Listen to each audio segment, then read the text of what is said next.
శ్రీమాతే నమః.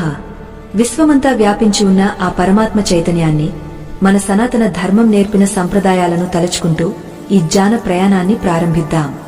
క్షణకాలం కూడా మనసును నిలుపుకోలేని చంచల స్వభావులకు, మన ఆచారాల వెనుక ఉన్న పరమార్థాన్ని గ్రహించాలనే తపన లేని వారికి ఆధ్యాత్మిక ప్రయాణం అగమ్యగోచరంగా అనిపించవచ్చు. అంతటి సహనం, దైవచింతన లేనివారు ఇప్పుడే నిష్క్రమించడం ఉత్తమం. ఎందుకంటే ఇది కేవలం వినే కథ కాదు, జీవితంలోని దారిద్ర్యాన్ని దహించివేసే ఒక అద్భుత ప్రక్రియ. పరిపూర్ణమైన నమ్మకంతో, ఏకాగ్రతతో వినేవారికి మాత్రమే ఆ సూర్యభగవానుని అనుగ్రహం, అగ్నిదేవుని ఆశీస్సులు లభిస్తాయి. మంచు తెరల చాటున దాగ ఉన్న సూర్యోదయం కోసం ప్రకృతి ఎదురుచూస్తున్న వేళ, ఉత్తరాయణ పుణ్యకాలానికి స్వాగతం పలికే మహోత్సవమే సంక్రాంతి.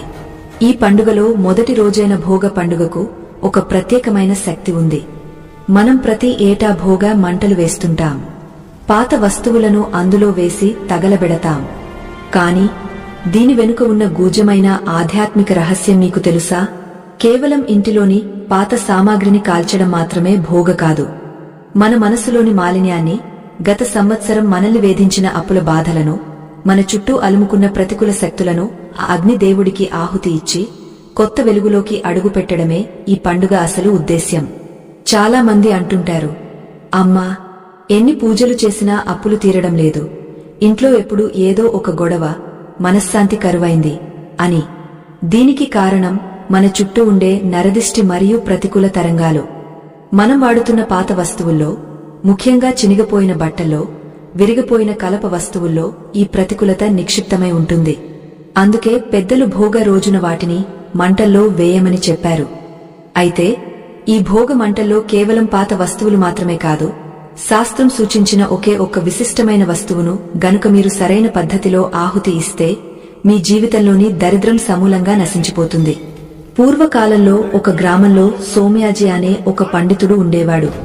ఆయన సకల శాస్త్ర పారంగతుడు, వేదాంగాలను అభ్యసించినవాడు. కాని ఆయన జీవితం ఎప్పుడూ ఏదో ఒక సమస్యతో సతమతమవుతూ ఉండేది. ఎంతో జ్ఞానమున్నా తగిన గుర్తింపు వచ్చేది కాదు. అప్పుల బాధలు ఆయనను నీడలా వెంటాడేవి. తన దారిద్ర్యానికి కారణం ఏమిటా అని ఆయన తీవ్రంగా ఆలోచించేవాడు. ఒకనాడు ఆయన తన గురువుగారిని దర్శించుకుని తన బాధలను విన్నవించుకున్నాడు. అప్పుడు ఆ గురువుగారు చిరునవ్వు నవ్వి, వత్సా, నీవు శాస్త్రాన్ని చదివావు కాని ప్రకృతిలో దాగ ఉన్న రహస్యాలను గమనించలేదు. ఈ విశ్వమంతా పంచభూతాలమయం.